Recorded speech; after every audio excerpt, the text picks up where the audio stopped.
નમસ્કાર વિદ્યાર્થી મિત્રો, હું છું ઝાલા જયેન્દ્ર અને તમે જોઈ રહ્યા છો ગુજરાતી એજ્યુકેશન. વિદ્યાર્થી મિત્રો, આજે હું તમને ધોરણ 8 વિષય ગુજરાતી દ્વિતીય સત્ર અસાઇનમેન્ટ સોલ્યુશન 2025નું કરાવવા જઈ રહ્યો છું.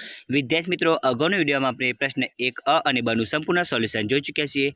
આજે હું તમને પ્રશ્ન 1 ક સમજાવવા જઈ રહ્યો છું. એની અંદર નીચેના પ્રશ્નના 2 વાક્યમાં ઉત્તર લખો. આપણે જોવાના છે પાઠ 12 થી.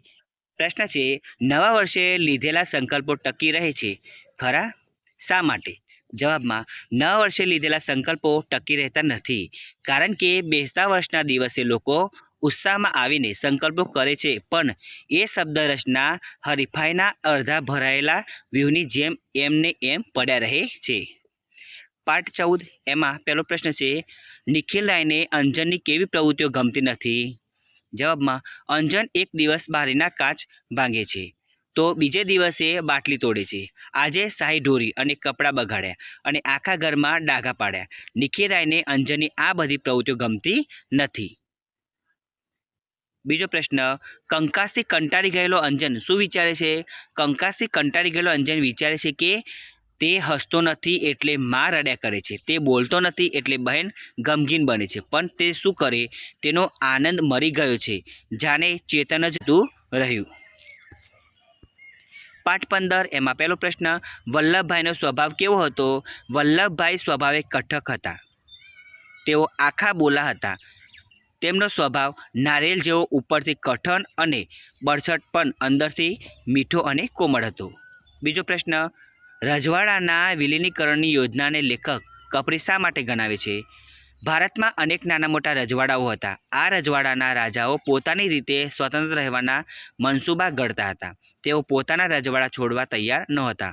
આથી રજવાડાના વિલીનીકરણની યોજનાને લેખક કપરી ગણાવે છે.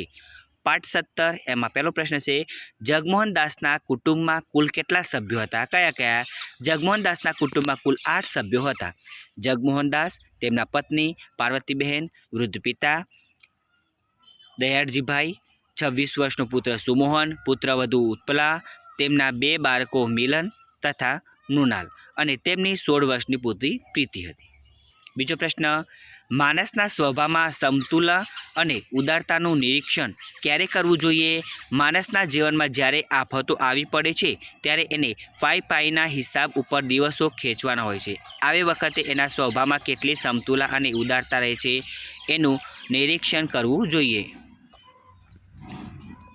પાઠ 19 એમાં પહેલો પ્રશ્ન, ચંદાએ ગામના લોકોને વગર પૂંછવાળા ઉંદર કેમ કહ્યા? સાંઢ પૂંછવાળા ઉંદર બિલાડીના ઘરે ઘંટ બાંધવાની તાકાત ધરાવતા નથી, એમ ગામના લોકોમાં પણ સાંઢને નાથવાની હિંમત નથી. આથી ચંદાએ ગામના લોકોને વગર પૂંછડાના ઉંદર કહ્યા. બીજો પ્રશ્ન, સાંઢને નાઠવા અંગે લોકોના મનમાં શો ભય હતો? સાંઢને નાઠવા અંગે લોકોના મનમાં ભય હતો કે સાંઢને નાથવા જનારને તોફાની સાંઢ મારી નાખશે. જાનવાની જાતને શો ભરોસો? પાઠ 20 એમાં પહેલો પ્રશ્ન, માતૃભાષાની શી વિશેષતા છે? માતૃભાષાની વિશેષતા એ છે કે એમાં આપણી સભ્યતા અને સંસ્કૃતિ છે. આપણા જીવનની પરંપરાઓ, રૂઢિઓ બધું માતૃભાષાના શબ્દ સંગ્રહેલું છે. બીજો પ્રશ્ન, રવિન્દ્રનાથ ટાગોર માતૃભાષાનો મહિમા જણાવતા શું કહે છે? રવિન્દ્રનાથ ટાગોર માતૃભાષાનો મહિમા જણાવતા કહે છે કે માતૃભાષા તો માતાનું ધાવણ છે અને બાળકને માનું દૂધ જ વધારે વિકસાવે છે, મજબૂત બનાવે છે. પાઠ 22 એનો પ્રશ્ન છે કે અકસ્માત અંગે રેલવેનો કયો કાયદો છે? પાડો રેલવેના પાટાની એક બાજુએ ચાલતો હતો, એટલામાં પાછળથી આવેલી ગાડીના એન્જિન સાથે અથડાયો અને પાડાનું મોત થયું. બીજું, બાબુ સાથે મનુએ 3 કેળા કેવી રીતે વહેંચીને ખાધા? મનુએ સૌથી પહેલાં 1 કેળું પોતે ખાધું, પછી બાકીના 2 કેળામાંથી 1 બાબુને આપ્યું અને બીજું પોતે ખાધું. આ રીતે બાબુની સાથે મનુએ 3 કેળા વહેંચીને ખાધા.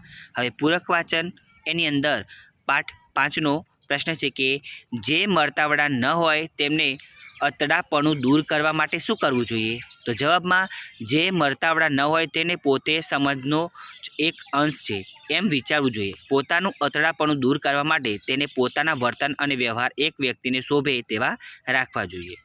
વિદ્યાર્થી મિત્રો, તમને અમારો વિડીયો પસંદ આવ્યો હોય તો વિડીયો લાઇક કરો, કમેન્ટ કરો, શેર કરો અને સબસ્ક્રાઈબ જરૂર કરો. વિદ્યાર્થી મિત્રો, ઝડપથી આપણે નવી વિડીયોમાં મળીશું. ધન્યવાદ.